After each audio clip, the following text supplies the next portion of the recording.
656 হিজরি মোতাবেক 1258 খ্রিস্টাব্দের কথা। হালাকু খানের নেতৃত্বে মঙ্গলরা আব্বাসী খেলাফতের রাজধানী বাগদাদে চালাচ্ছিল নৃশংস হত্যাযজ্ঞ ও ভয়াবহ ধ্বংসলীলা। উম্মাহ সেদিন পাপাচার আর প্রভুর অবাধ্যতার দরুন নিঃসার দুর্বল হয়ে পড়েছিল। অপরাধের শাস্তিস্বরূপ তাদের ওপর চাপিয়ে দেওয়া হয়েছিল মঙ্গোলীয় নির্মূল অভিযান। মঙ্গলরা এদিন বইয়ে দিয়েছিল রক্তের নহর, নির্মমভাবে হত্যা করেছিল অসংখ্য মানুষকে, লুটে নিয়েছিল অপরিমেয় সম্পদ, উজাড় করে দিয়েছিল পুরো জনপদ, সম্ভ্রম হরণ করেছিল নারীদের। এই প্রবল হত্যাযজ্ঞে উম্মাহ যখন একেবারেই বিলুপ্তির দ্বার প্রান্তে, ঠিক সে সময় এশিয়া মাইনরে আর্তুগ্রুল গাজী নামক এক মর্দে মুজাহিদ তুর্কি সর্দারের ঔরসে জন্ম নেন ওসমানী সাম্রাজ্যের প্রতিষ্ঠাতা উসমান খান, যার উত্তরসূরিরা বিশ্বব্যাপী বীর দর্পে কালিমার ঝান্ডা উড্ডীন করেছিল। এখানে লক্ষণীয়, উম্মাহ যখনই ধ্বংসের দ্বার প্রান্তে পৌঁছে যায়, ঠিক তখনই শুরু হয় তার নবজাগরণের আরেকটি অধ্যায়। এটা নিশ্চয়ই আল্লাহর একটি হিকমত। প্রিয় দর্শক, মুসলিম বীর সেনানী সিরিজের নবম এপিসোডে আমরা আলোচনা করতে চলেছি বিশ্ব ইতিহাসের অন্যতম আলোচিত এই ব্যক্তিত্বকে নিয়ে। সঙ্গেই থাকুন। উসমানীয়রা ছিল অঘোজ তুর্কি বংশোদ্ভূত। উসমানের দাদা সুলাইমান খান ছিলেন অঘোজ তুর্কিদের কাই গোত্রের প্রধান। গোটা মুসলিম বিশ্ব জুড়ে চেঙ্গিস খানের নেতৃত্বে মঙ্গলদের ধ্বংসলীলা শুরু হলে 1220 সালে তিনি আপন গোত্রকে নিয়ে আনাতোলিয়ার আখলাতে এসে বসতি গড়ে তোলেন। পিতার মৃত্যুর পর কাই বসতির নেতৃত্ব লাভ করেন আর্তুগ্রুল গাজী। তিনি বাইজেন্টাইনদের বিরুদ্ধে সেলজুকদের সাহায্য সহযোগিতা করতে থাকেন, যার ফলশ্রুতিতে কৃতজ্ঞতাস্বরূপ সেলজুক সুলতান আলাউদ্দিন কাইকোবাদ তাকে আনাতোলিয়ার পশ্চিম প্রান্তে রোমান সাম্রাজ্যের সীমান্তের কাছে একটি বড় জায়গির প্রদান করেন। এছাড়াও তাকে রোমান এলাকায় বিজয় অভিযান পরিচালনা ও অগ্রযাত্রা অব্যাহত রাখার অবাধ স্বাধীনতাও দান করেন। আর্তুগ্রুলের জিহাদি কার্যক্রম সেলজুক সাম্রাজ্যের পরিধি বিস্তারে বিরাট ভূমিকা রাখে। সেলজুকরা রোমানদের বিরুদ্ধে তাদের অভিপ্রায় বাস্তবায়নে পেয়ে যায় এক শক্তিশালী মিত্র বাহিনী, আর এভাবেই এই উদীয়মান শক্তির সঙ্গে গড়ে ওঠে রোমান সেলজুকদের গভীর প্রীতির বন্ধন, যার নিয়ামক ছিল তাদের ধর্মবিশ্বাস ও রোমানদের শত্রুতায় ঐক্য। আর্তুগ্রুল গাজী যতদিন জীবিত ছিলেন ততদিন অটুট ছিল তাদের মধ্যকার এই প্রীতির বন্ধন। 1236 সালে সুলতান আলাউদ্দিন কাইকোবাদের মৃত্যু হলে তার পুত্র গিয়াসউদ্দিন কাইখসরু কুনিয়ার সিংহাসনে আরোহণ করেন। 1243 খ্রিস্টাব্দে মঙ্গলদের উপর্যুপরি আক্রমণের ফলে কুনিয়া মঙ্গলদের করদ রাজ্যে পরিণত হয়। মঙ্গলদের হুমকি ও রোমানদের হামলা প্রতিহত করে বীরত্বের সাথে এই পরিস্থিতি মোকাবিলা করতে থাকেন আর্তুগ্রুল গাজী। এরই মধ্যে 1258 খ্রিস্টাব্দে আর্তুগ্রুলের ঘরে জন্মগ্রহণ করেন উসমানীয় সাম্রাজ্যের প্রতিষ্ঠাতা উসমান খান, যার নাম অনুসারে তুর্কি বাদশাদেরকে সালাতেনে উসমানিয়া বা উসমানীয় সুলতান বলা হয়। এটি সেই সময়ের কথা যখন চেঙ্গিস খানের পৌত্র হালাকু খানের তাণ্ডবে জ্ঞানবিজ্ঞানের রাজধানী বাগদাদ ধ্বংসস্তূপে পরিণত হয়েছিল। বিলুপ্ত হয়ে গিয়েছিল 500 বছরের গৌরবময় আব্বাসীয় খেলাফত। 1281 সালে আর্তুগ্রুল গাজী মৃত্যুবরণ করেন। আপন রাজধানী সগুতেই সমাধিস্থ হন ইসলামের ইতিহাসের অন্যতম আলোচিত এ বীর। পিতার মৃত্যুর পর তার অধিকৃত এলাকার শাসন ক্ষমতা গ্রহণ করেন উসমান খান। পিতার সম্প্রসারণ নীতি অব্যাহত রেখে আজীবন রোমান সাম্রাজ্যের বিরুদ্ধে অভিযান চালিয়ে যান এবং তার তুর্কি প্রতিবেশীদের সাথে সংঘর্ষ এড়িয়ে চলার কৌশল গ্রহণ করেন। রোমান ও মঙ্গলদের ক্রমাগত আক্রমণের ফলে আনাতোলিয়ায় তুর্কিদের অস্তিত্ব মুছে যাওয়াটাই ছিল স্বাভাবিক, কিন্তু উসমান খানের নেতৃত্ব গ্রহণের সাথে সাথে তুর্কিরা নব উদ্যমে ঘুরে দাঁড়াতে শুরু করে।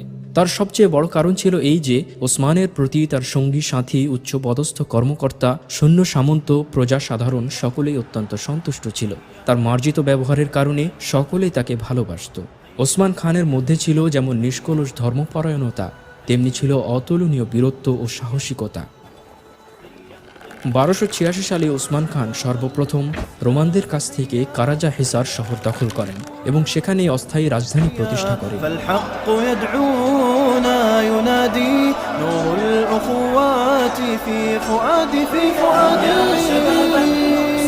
এই নতুন রাজধানী সৌভাগ্যের একটি আলামত হিসেবে পরিদৃষ্ট হয়। এরপর তিনি এসকে শেহির ও ইয়েনে শেহির অধিকার করেন। নেতৃত্ব গ্রহণের পর উসমান খান হিংসা ও বিদ্বেষ পোষণকারীদের বিভিন্ন ষড়যন্ত্রের মোকাবিলা করেন এবং তাতে জয়ী হন।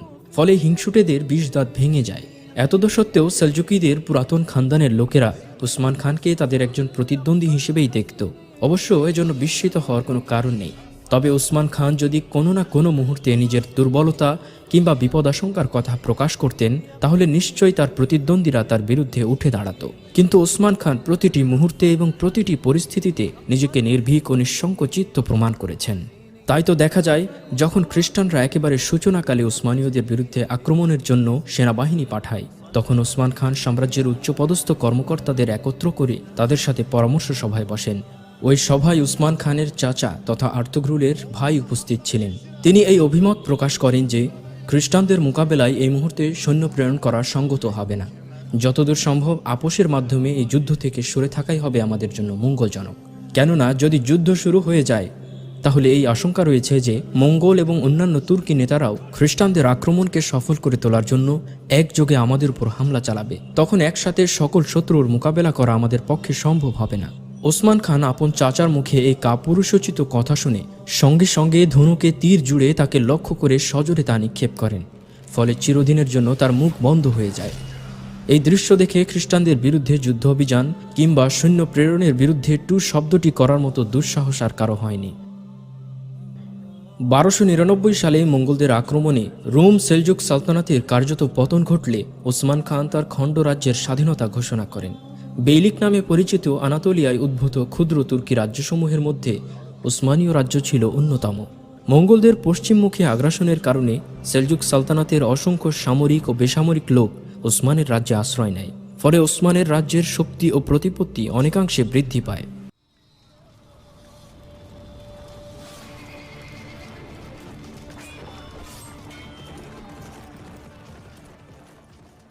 এবার উসমান খান এশিয়া মাইনরের খ্রিস্টান রাজাদের উদ্দেশ্যে পত্র প্রেরণ করে তাদেরকে 3টি প্রস্তাবের যে কোনো একটি গ্রহণ করতে বলেন। হয় তোমরা ইসলাম গ্রহণ করো, নতুবা কর প্রদান করো, অথবা যুদ্ধ করো। ফলে কেউ কেউ ইসলাম গ্রহণ করেন। তাদের মধ্যে অন্যতম হলেন কোসি মিকাইল, যিনি পরবর্তীতে উসমানের গুরুত্বপূর্ণ সহযোগীতে পরিণত হন। আবার কেউ কেউ কর প্রদানে সম্মত হয়, আর অধিকাংশই যুদ্ধের জন্য প্রস্তুত হতে শুরু করে। এবার ওসমান খান সেসব যুদ্ধবাজ খ্রিস্টানদের বিরুদ্ধে আক্রমণ পরিচালনা করেন এবং তাদেরকে শোচনীয়ভাবে পরাজিত করেন এবং একের পর এক শহর দখল করে খ্রিস্টানদেরকে এশিয়া মাইনর থেকে তাড়িয়ে দিতে থাকেন। 1302 সালে নাইসিয়ার নিকটে সংঘটিত বাফিয়াসের যুদ্ধে বাইজেন্টাইনদেরকে পরাজিত করার পর ওসমান খান তার বাহিনীকে বাইজেন্টাইন নিয়ন্ত্রিত এলাকার বিভিন্ন অংশে মোতায়েন করেন। انتهى ليل الظلام صفحة فينا ستطوى كسنين من ركام وولى وانتهى ليل الظلام صفحة فينا ستطوى كسنين من ركام أمتي سيأتي يوم ستري وتسمعين أن نصري سوف يبكي أعينا বিপুল সংখ্যক গাজী যোদ্ধা, ইসলামী পণ্ডিত ও দরবেশ ওসমানের নিয়ন্ত্রিত অঞ্চলে বসতি শুরু করে। অভিবাসীদের অনেকেই তার সেনাবাহিনীতে যোগ দেয়। খ্রিস্টান সম্রাট কাইজার কনস্ট্যান্টিন যখন ওসমান খানকে প্রবল বন্যার আকারে তাদের দিকে ধাবিত হতে দেখলেন, তখন তিনি উপস্থিত কূটকৌশল হিসেবে মঙ্গলদের সাথে যোগাযোগ শুরু করে দিলেন এবং তাদেরকে অনবরত প্ররোচিত করতে থাকলেন যেন তারা পূর্ব দিক থেকে ওসমান খানের উপর হামলা চালায়। কেননা মঙ্গলরা এরূপ করলে ওসমানের দৃষ্টি খ্রিস্টানদের উপর থেকে স্বভাবতই মঙ্গলদের উপর গিয়ে পড়বে। কনস্ট্যান্টিনের এই প্রচেষ্টায় কিছুটা সাফল্য অর্জিত হয়েছিল, কেননা তারই প্ররোচনায় মঙ্গলরা ওসমানের সাম্রাজ্যে আক্রমণ করে বসে। যেহেতু ওসমান খান খ্রিস্টানদের বিরুদ্ধে একের পর এক জয়লাভ করে চলছিল, তাই তার বাহিনীর প্রত্যেকটি সদস্যই সিংহহৃদয় হয়ে ওঠে। আর বিজয় হচ্ছে এমন এক বস্তু যা প্রতিটি যুদ্ধপ্রিয় জাতির মধ্যে সাহসিকতার সঞ্চার করে। ওসমান খান আপন পুত্র ওরখানকে মঙ্গলদের মোকাবিলায় প্রেরণ করেন। যুদ্ধক্ষেত্রে শত্রু বেষ্টনী ভেদ করার ক্ষেত্রে ওরখানের কোনো জুড়ি ছিল না। অতঃপর স্বয়ং ওসমান খান আপন বাহিনীর বাকি সৈন্যদের নিয়ে পূর্বের চাইতেও অধিক তীব্রতার সাথে রোমানদের উপর হামলা চালাতে থাকেন এবং উত্তর দিকে সাকারিয়া নদী এবং দক্ষিণ দিকে মারমারা সাগরের দিকে সীমানা বিস্তার করে ফেলেন। অপরদিকে ওরখান অত্যন্ত বীরত্বের সাথে মঙ্গলদের প্রতিটি আক্রমণ প্রতিরোধ করেন এবং প্রত্যেকটি যুদ্ধেই জয়ী হন। শেষ পর্যন্ত মঙ্গলরা ক্লান্ত, শ্রান্ত ও বিপর্যস্ত হয়ে ওরখানের মোকাবিলা থেকে সরে দাঁড়ায়। যাই হোক, ওরখান তার মিশন শেষ করে পিতার সঙ্গে মিলিত হন। এবার পিতা পুত্র উভয়ে খ্রিস্টানদের উপর হামলা চালান এবং বিজয়ী বেশে ক্রমাগত এগিয়ে চলেন। একদিকে ওসমান খান এশিয়া মাইনর জয় করে উত্তর দিকে কৃষ্ণ সাগরের উপকূলে গিয়ে পৌঁছেন, অপরদিকে ওরখান খ্রিস্টানদেরকে পশ্চিম দিকে তাড়িয়ে নিয়ে যান এবং বুরসা শহর জয় করেন। বুরসা হচ্ছে এশিয়া মাইনরের পশ্চিম উপকূলের নিকটবর্তী রোমানদের অতি সমৃদ্ধিশালী একটি শহর। ওরখান যখন এই শহরটি জয় করেন তখন ওসমান খান কৃষ্ণ সাগরের উপকূল পর্যন্ত পৌঁছেন এবং অনেক মালে গনিমত লাভ করে কারাজাইসারে নিয়ে আসেন। তিনি তখন বেশ অসুস্থ ছিলেন, কিন্তু বুরসা বিজয়ের সংবাদ শুনে অবিলম্বে সেদিকে রওনা হন এবং আপন সেনা অধিনায়কদেরকে নির্দেশ দেন, যদি আমি বুরসায় পৌঁছার পূর্বেই রাস্তায় মারা যাই তাহলে তোমরা আমার লাশ বুরসায় নিয়ে গিয়ে দাফন করবে। ভবিষ্যতে আমার পুত্র ওরখানও যেন বুরসায় বসবাস করে এবং সেই শহরকে আপন রাজধানীতে রূপান্তরিত করে। শেষ পর্যন্ত ওসমান খান বুরসায় পৌঁছার বেশ কয়েকদিন পর 726 হিজরি মোতাবেক 1326 খ্রিস্টাব্দে মৃত্যুবরণ করেন এবং সেখানেই তাকে দাফন করা হয়। মৃত্যুকালে ওসমান খান আপন পুত্রকে ওসিয়ত করতে গিয়ে বলেন, Ey oğul, her işten önce din işlerine dikkat et. Zira farz আজ আমার কোনো দুঃখ নেই এই জন্যে যে তোমার মতো একজন উপযুক্ত ছেলেকে আমি আমার স্থলাভিষিক্ত নিযুক্ত করে যাচ্ছি। তুমি কখনো ধর্মপরায়ণতা, পুণ্যকামিতা, সহৃদয়তা, করুণা ও ন্যায় বিচার পরিত্যাগ করবে না। তুমি প্রজা সাধারণের নিরাপত্তা ও সুখ সুবিধার দিকে লক্ষ্য রাখবে এবং শরীয়তের বিধান জারি রাখবে। তুমি বুরসাকে আপন রাজধানী করবে। alına tecavüz etme. Hak edenlere yardım. Osman খান যে অত্যন্ত দূরদর্শী ছিলেন এই ওসিয়ত থেকেই তার প্রমাণ পাওয়া যায়। যদি বুরসাকে রাজধানী করা হয় তাহলে স্বজাতীয় তুর্কি রাজ্য ও মঙ্গলদের সাথে সংঘাত এড়িয়ে খ্রিস্টানদের দিকে দৃষ্টি নিবদ্ধ করা যাবে। ফলে খ্রিস্টানরা এশিয়া মাইনর থেকে চিরদিনের জন্য হাত গুটিয়ে নিতে বাধ্য হবে এবং দানিয়াল উপত্যকা থেকে কখনো অগ্রসর হওয়ার সাহস পাবে না। উপরন্তু বুরসা থেকে মুসলিমরা অতি সহজে ইউরোপ আক্রমণ ও বলকান জয়ের সুযোগ পাবে। উসমানের এই ধারণা ছিল খুবই যুক্তিসঙ্গত। উসমানের এই আদর্শের প্রতি তার বংশধরদের ছিল তীক্ষ্ণ দৃষ্টি এবং এই আদর্শ বাস্তবায়নের ফলেই কিছুদিনের মধ্যেই তারা এদির্ন তথা আন্দ্রিয়ানোপল জয় করতে সক্ষম হন এবং সেখানেই তাদের রাজধানী স্থানান্তর করেন এবং পরবর্তীতে কনস্ট্যান্টিনোপল জয় করতে সক্ষম হন।